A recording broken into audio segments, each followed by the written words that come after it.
Hi guys, it's me, Logan Hardcore, and welcome back to my RuPaul's Drag Race UK Season 3 Roundup Rodeo Hootenanny Jamboree One Woman Show review.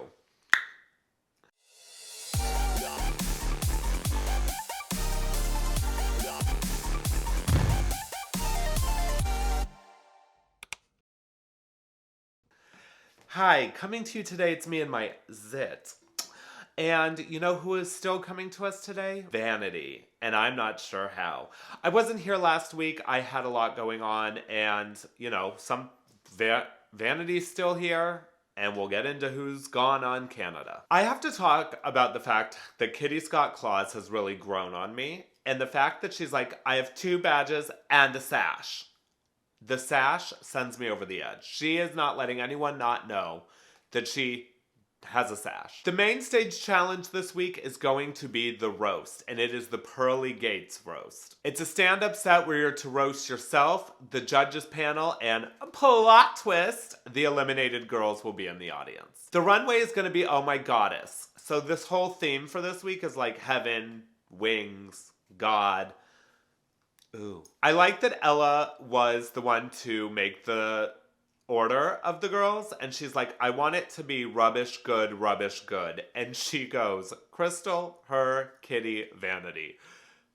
Accurate. I like that when they're writing their jokes, Kitty is just sitting there cackling to herself, and Vanity calls her a fat cow.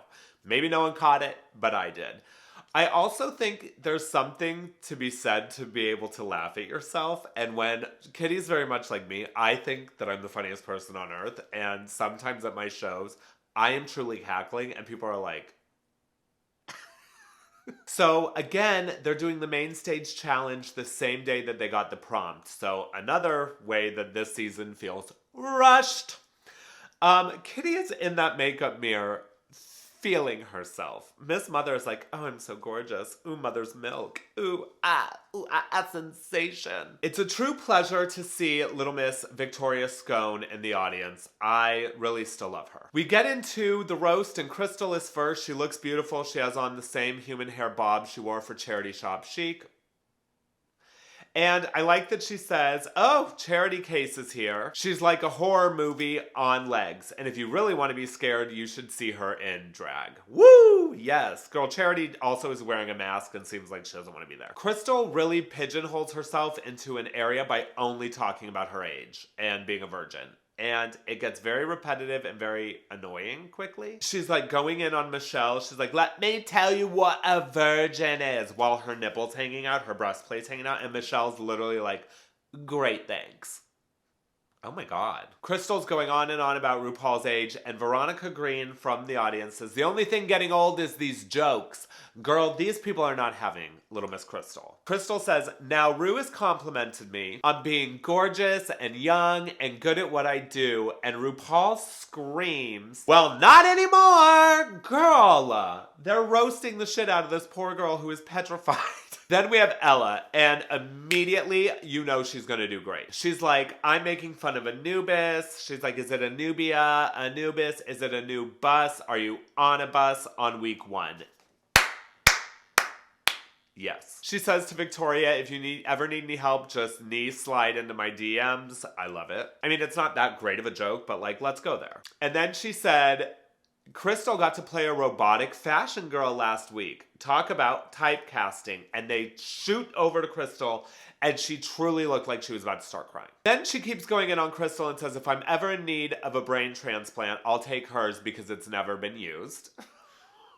Then she says, if you don't like me, I have been Vanity's greasy ass face. Thank you for someone finally talking about it. Next up is Greasy Ass Vanity. She talks about being the only black queen and how, you know, in horror movies, how they always go first, which was very funny. She says that the 3 girls over there are the white supremes. A great joke would have been to call them white supremacists, but I'm not pushing it. It just wasn't fun for me to watch. And then something happened where the girls started to get her and get under her skin. And as a performer, I know what it is to have that moment where you're like, all right, bitch, let's go. But if you don't go there, and if you're not quick enough to do improv, reading like that, you're fucked. And it just backfired on me. Next up is Kitty, and she talks about being so weird looking that when she was 14, someone thought she was her mother. And she says that means I looked like I had 6 kids, one of which was her actual mother. And I love that.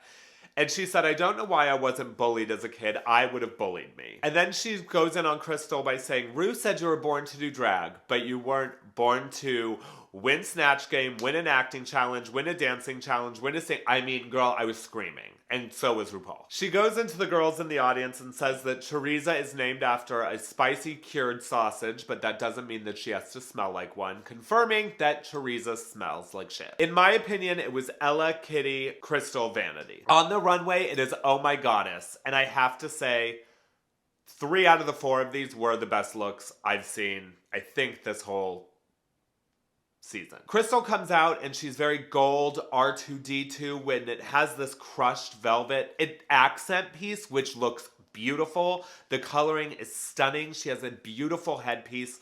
Her makeup is no brow. It's just very beautiful. It's an absolute yes. Ella comes out and my first thought is she looks like she's in some sort of like a Cher costume. And then as she's explaining it and you see more, it's the zodiac sign for Virgo. It's the Virgo constellation. Maybe not the zodiac sign. Who knows? It's Virgo.